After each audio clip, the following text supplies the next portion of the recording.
महाराजा सूरजमल की वीरता के किस्से तो तमाम हैं, लेकिन मुगलों को नाको चने चबाने की कला उन्हें बेहतर तरीके से आती थी। अपने दुश्मनों को उन्होंने इतना खौफ भर दिया था कि वो उनके नाम से कांपते थे। महाराजा सूरजमल की वीरता ही थी कि उन्होंने अपने दौर में अपनी रियासत का राजस्थान और दिल्ली और पूरे उत्तर में विस्तार किया।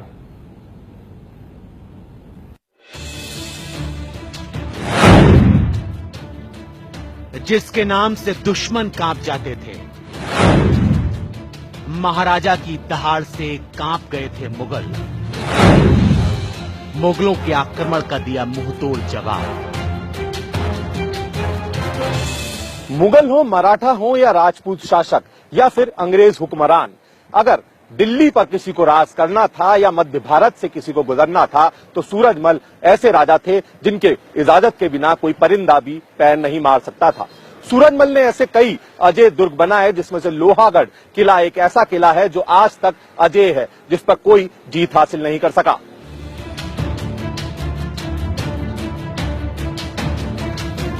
एक वक्त था जब महाराजा सूरजमल की पूरे राजस्थान समेत आधे उत्तर प्रदेश और दिल्ली तक दहाड़ गूंजती थी। क्या मराठे, क्या मुगल और क्या राजपूत, इन सब में महाराजा सूरजमल सबसे ज्यादा बलशाली सिद्ध हुए। राजा सूरजमल का जयसिंह रियासत के महाराजा जयसिंह से लगाव था, अच्छा रिश्ता भी था। जयसिंह की मृत्यु के बाद उनके बेटों ईश्वरीय सिंह और माधव सिंह ने रियासत के वारिस बनने के लिए झगड़ा शुरू हो गया। सूरजमल चाहते थे कि महाराजा जयसिंह की रियासत को उनके बड़े बेटे ईश्वरीय सिंह संभालें, लेकिन उदयपुर रियासत के महाराणा जगत सिंह जयसिंह के छोटे बेटे माधव सिंह को राजा बनाने के पक्ष में थे। ये मतभेद धीरे धीरे इतना बढ़ गया कि जंग के हालात बन गए और देखते ही देखते गद्दी को लेकर लड़ाई शुरू हो गई। मार्च 1747 में हुए संघर्ष में ईश्वरीय सिंह की जीत हुई, लेकिन ईश्वरीय सिंह जीत का जश्न मना भी नहीं पाए थे कि उनके छोटे भाई माधव सिंह मराठों, राठौड़ों और उदयपुर के सिसोदिया राजाओं के साथ मिलकर वापस रणभूमि में आ गए। ये वो वक्त था जब ईश्वरीय सिंह को अपनी हार तय नजर आ रही थी, लेकिन ऐसे वक्त में महाराजा जयसिंह के खास और ईश्वरीय सिंह को गद्दी पर देखने की चाह रखने वाले महाराजा सूरजमल अपने 10,000 सैनिकों को लेकर रणभूमि में ईश्वरीय सिंह का साथ देने के लिए कूद पड़े।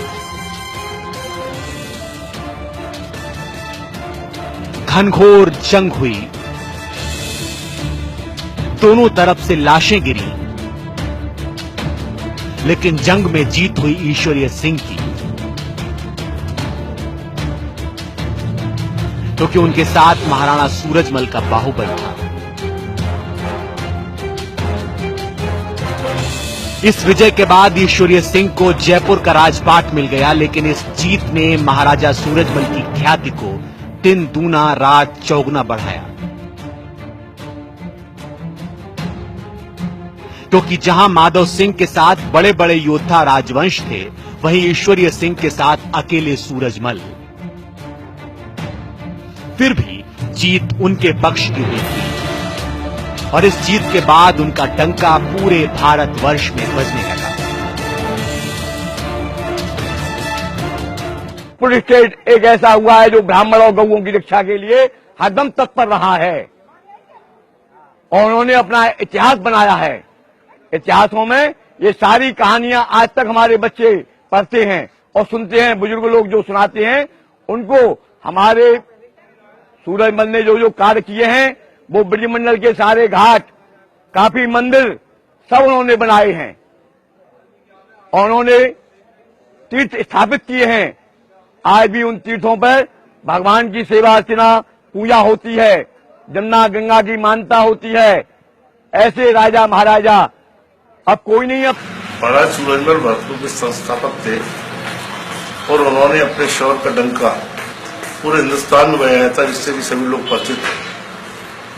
भरतपुर स्टेट एक ऐसी स्टेट आई थी कि जिसको आज तक कोई भी नहीं जीत पाया। दुनिया पर राज करने वाले अंग्रेज भी क्या संधि करने गए थे। महाराजा सूरजमल न सिर्फ अच्छे योद्धा थे बल्कि वो वास्तु के भी अच्छे जानकार थे और इसकी बानगी देखने को मिलती है अभेद्य लोहागढ़ किले में, जिसका निर्माण उन्होंने करवाया था और जिसे अंग्रेज 13 बार आक्रमण करके भी भेद नहीं पाए। मिट्टी से बने इस किले की दीवारें इतनी मोटी बनाई गई थी कि तोप के मोटे मोटे गोले भी इन्हें कभी पार नहीं कर पाते थे। ये देश का इकलौता ऐसा दुर्ग था जो हमेशा अभेद्य रहा। जब महाराजा सूरजमल का राज था तब उनके रुतबे की वजह से जाट शक्ति अपने चरम पर थी। महाराजा सूरजमल ने भरतपुर रियासत की नींव रखी। उनके पराक्रम को सिर्फ इस बात से पहचाना जा सकता है कि भरतपुर रियासत का विस्तार उन्होंने दिल्ली तक कर दिया। भरतपुर रियासत की सीमाएं इधर आगरा को चूमती थीं तो उधर दिल्ली तक दहाड़ती थी और महाराजा सूरजमल ने उस रियासत को इतनी बड़ी रियासत बना दिया कि अन्य देश की रियासतों से उसने खूब लोहा लिया। सूरजमल से मुगलों और मराठों ने कई मौकों पर सामरिक मदद ली। आगे चलकर किसी बात को लेकर मनमुटाव होने की वजह से सूरजमल के ताल्लुक मराठा सरदार सदाशिव भाऊ से बिगड़ गए।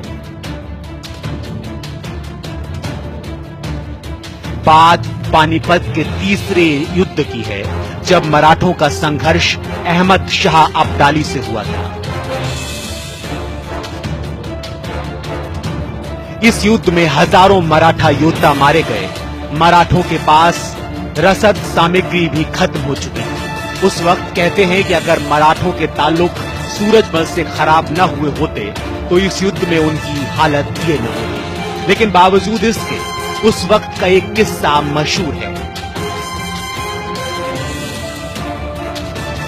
कहते हैं कि महाराजा सूरजमल ने अपनी उदारता का परिचय देते हुए घायल मराठा सैनिकों के लिए चिकित्सा और खाने पीने का इंतजाम किया था। कहते हैं जब महाराजा सूरजमल का शासन शबाब पर अपने चरम पर था तब भरतपुर रियासत का विस्तार धौलपुर, आगरा, मैनपुरी, अलीगढ़, हाथरस, इटावा, मेरठ, रोहतक, मेवात, रेवाड़ी, गुड़गांव और मथुरा तक पहुंच गया था।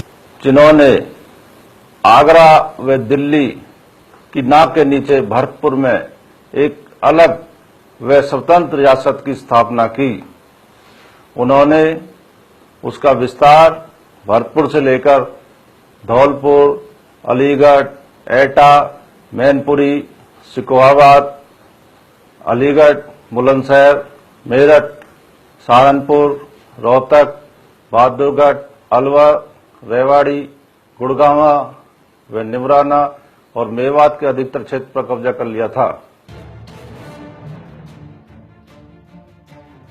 हर महान योद्धा की तरह महाराजा सूरजमल को भी वीर गति का सुख समर भूमि में मिला। 25 दिसंबर 1763 को नवाब नजीबुद्दौला के साथ हिंडन नदी के तट पर हुई जंग में महाराजा सूरजमल वीर गति को प्राप्त हुए। सूरजमल फाउंडेशन सन 2006 से महाराजा सूरजमल जी की जीवनी और उनकी शिक्षाओं के उद्देश्य को लेकर पूरे देश में विभिन्न समाजों में गया है और महाराजा सूरजमल जी का डाक टिकट भी महाराजा सूरजमल फाउंडेशन के प्रयासों से जारी हुआ था। लेकिन वो अपने पीछे जो शौर्य गाथा छोड़ गए हैं, आज भी जाट समुदाय उस शौर्य गाथा को याद करके गौरवान्वित महसूस कर रहा है।